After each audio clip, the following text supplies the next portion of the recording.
toute l'actu sur King FM. Merci à Al et à Lamine Samba et toute l'équipe de King FM. Mesdames et messieurs, bonjour. Voici donc, merci de rester fidèles au programme de King FM, 10h30, les brèves. Grève à l'UCAD, forces de l'ordre et étudiants s'affrontent présentement. L'avenue bloquée par des échauffourées entre forces de l'ordre et étudiants. Grogne également des travailleurs de Bustata de la ligne 4 du GIE Transport Moup. Ils tiennent un grand rassemblement au garage de Petersen pour réclamer 2 mois d'arriérés de salaire. Ces travailleurs disent qu'ils ont fait 13 ans de service sans congé ni être enregistrés à l'IPRES. Fête du travail, l'État du Sénégal n'a pas les moyens de revoir à la hausse les salaires dans la fonction publique. C'est ce qu'a répondu en substance le président de la République Macky Sall aux syndicats mercredi lors des remises de cahiers de doléances au Palais de la République. Le chef de l'État a déclaré que si l'État se met dans la logique de satisfaire les revendications en augmentant les salaires, les jeunes n'auront pas de travail. Le procès pour parler justice, le procès du double meurtre à Médinatoul Salam se poursuit en ce moment au tribunal de grande naissance de Mbour. Le procureur avait requis la perpétuité pour le guide des Tchantakoun et ses co-accusés et un mandat d'arrêt contre Cheikh Béthio Thioune qui se trouve actuellement hors du pays. Élargi de prison, Hassan Lopi et 10 autres suspects sont interpellés pour association de malfaiteurs, vol de données, fraude bancaire, complicité et recel. Des informations livrées par le quotidien Libération. Selon le journal, Abdou Wahab Benjaloum, leader du mouvement Wahab Président, est la victime. Il a porté plainte dès l'instant qu'il a constaté que ses cartes bancaires CBAO et GBS ont été utilisées sur des sites marchands établis en France. Un muezzin a été arrêté au marché Ocas à Touba par les éléments du commissariat de police de Ndam.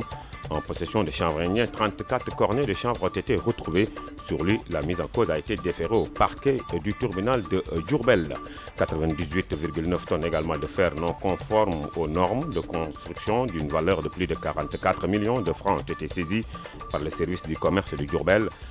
Amadou Touba Nyan, chef du service régional du commerce, a fait savoir que 45 tonnes a été saisies à Touba, 11 tonnes à Diourbel et 42,3 tonnes à Bambaï.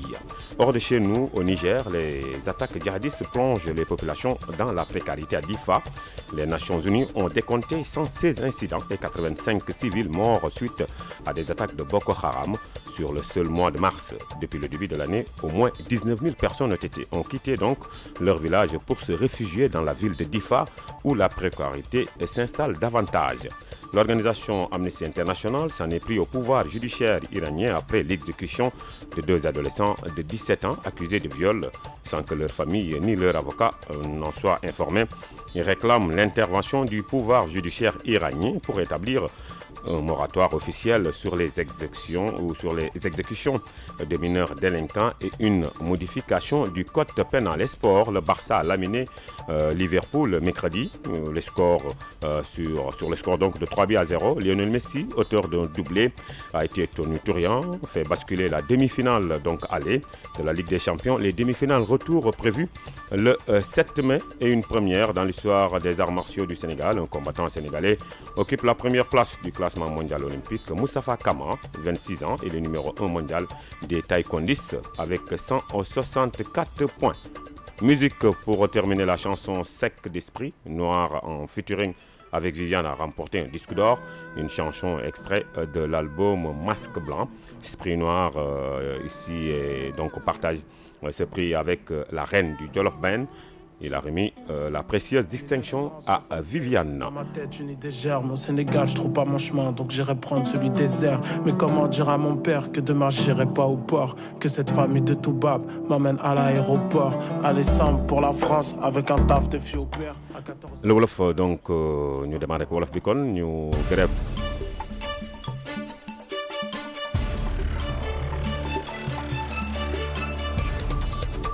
yéen a ngi déglu King FM ci 99.4. jërëjëf Daouda kon ñu door wolof ji jàppee kon li nga xamante ne rek moo di ñaxtu étudiants yi fële ci université bu Cheikh Anta Diop ñu ngay jàkkaarloo kon way takk der yi jàppale ni yoon bii di avenue Cheikh Anta Diop kon daal dinañ koy bloqué. ñeneen ñuy ñaxtu moo di liggéeykat yu bus Tata yu ligne 4 yi nekk ci GIE Transport Mboup ñoom nag ñu ngay amal ndaje gu mag ca garage bu Petersen ñu ne nag ñaari weer ngi nii kon fay ñu leen seen i koppar ñoom liggéeykat yi nee nañ fukki at ak ñett kon la ñu liggéey joxuñu leen congé ba noppi boolewuñu leen ci IPRES. ñu wax ci wàllu justice mu di kon procès bi nga xamante ni double meurtre ci Madinatul Salaam di yëf yi nga xamante ni kon kii di jiite Cantakuni di Cheikh Béthio Thioune ak ñañu taxal rek la ñu amal fële ca Mbuur ngeen jàpp ni rek ni kon kii di procureur bi moom dafa ni woon nañu yónnee mandat d'arrêt ngir kon jëli ki nga xamante ni moo di Cheikh Béthio Thioune mi nekk jamono ji bitim réew. fête du travail état du Sénégal maanaam nguur gi li mu wax rek nee na mënul yokk salaire yi ci fonction publique loolee nag président de la république Macky Sall moo ko yëkkati jagleel ko syndicat yi àllarba bi mu leen di dalal kon te ñu doon jébbal lekk li nga xamante ni moo di cahier de doléance ca palais de la république moom njiitu réew mi nee na nag bu fekkee ni dañuy topp di saafaral wala sax di bànneexu syndicat yi ngone yi des ñoom du ñu am liggéey kii ñu génne ko kaso di Assane Loppi ak fukk ci ay ñoñom ñoom nag teg nañ leen loxo li ñu leen di jàppee moo di kon association de malfaiteurs maanaam ànd def lu bon sàcc ci ay données jël li nga xamante ni moo di wàllu compte bancaire te amuloo ci yoon ak li nga xamante ni moo di recel yooyu lay xibaar kon ki ko yëkkati rek moo di journal bi di Libération journal bi ne Abdou Wahab Benjeloum mi nga xamante ni moo jiite kuréel gii di Wahab président moom la ñu càcc kon moom nag mu nga porte plainte rek gannaaw bi mu nemmee ko ni carte bancaire am yooyee dañ ko utiliser kon ci ay sites yi nga xamante ni ca bitim réew la ñu nekk kii noddkat la ñu jàpp ko ca marché Ocass Touba moom élément yu commissariat police bu Ndam ñoo ko teg loxo fekk ci moom yàmba ñu ne nag fanweer ak ñeenti cornet la ñu fekk ak moom mais nag daal nañ koy yóbbu kon ca parquet bu tribunal bu Diourbel bi kii mu ngi jàpp kon juróom-ñeent fukk ak juróom-ñett tonnes ñu teg juróom-ñeent ci wàllu fer yi nga xamante ni dëppoowul ak yoon ci wàllu liggéey ñu xayma ko ci koppar mu nekk kon ci ñeent fukk ak ñeenti millions loolee ñu jàpp ko ñu ko jàpp moo di service bu commerce bu Diourbel Amadou Touba Niane di chef service régional bi daal dinay xam ne ni kon ñeent fukk ak juróomi tonnes yi ñu ngi ko jàppee Touba fukk ak benn tonnes yi ca Diourbel la ñeent fukk ak ñaar yi nga xamante ni moom teg na ñett rek ñu ngi ko jàppee ca Bambey bitim réew Niger moom ay jihadiste ñoo fa am ay cong li nga xamante ni moo di askan wi nga xamante ni ñu ngi ci dund gu jafe ca Difa Nations Unies nag daal dinay rek xayma ci lu tollu téeméer rek fukk ak juróom benn ci wàllu incident ci maanaam tubaab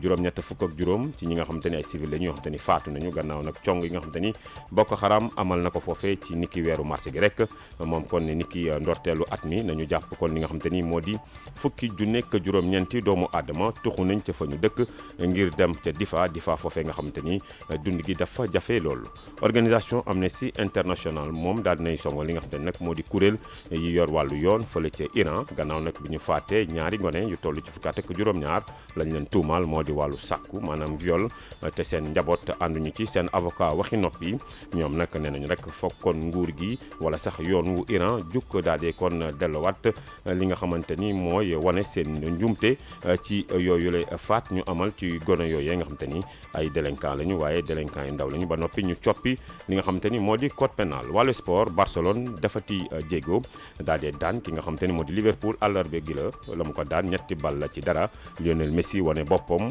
ñaari bal la dugal nag daal di kon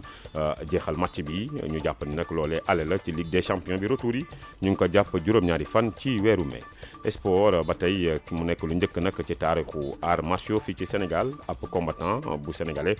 doon bu njëkk nag mu toog ci bopp àdduna bi ci wàllu kon mondial olympique yi Moustapha Kamal lay wuyoo toll ci ñaar fukk ak juróom-benn moom mooy nag numéro 1 ci wàllu taekwondo am nag li nga xamante ni moo di téeméer ak juróom-benn fukk ak ñeenti poñ musique ñu jeexal way sec esprit noir noonu lañ ko tuddee di featuring kon diggante Viviane mi nga xamante ni nag jël na disque d'or boobu la way ñu jëlee ko ci albumu Masque Blanc esprit noir kon mu ngi ko bokk ak prix bi ki nga xamante ni moo di kii di reenu Jolof Band boobu la nag kon prix mu ngi ko jagleel kii di Viviane. D'identité nationale, je peux maintenant m'émanciper. Je vais au métro national, je pense au bled. Ouais, à ma vie d'avant, ça fait longtemps que je vois personne et ça me manque évidemment. jaajëf mbokk yi fii la ñuy yemale kon xibaar yi ci tënk jox leen dig daje rek feeg benn waxtu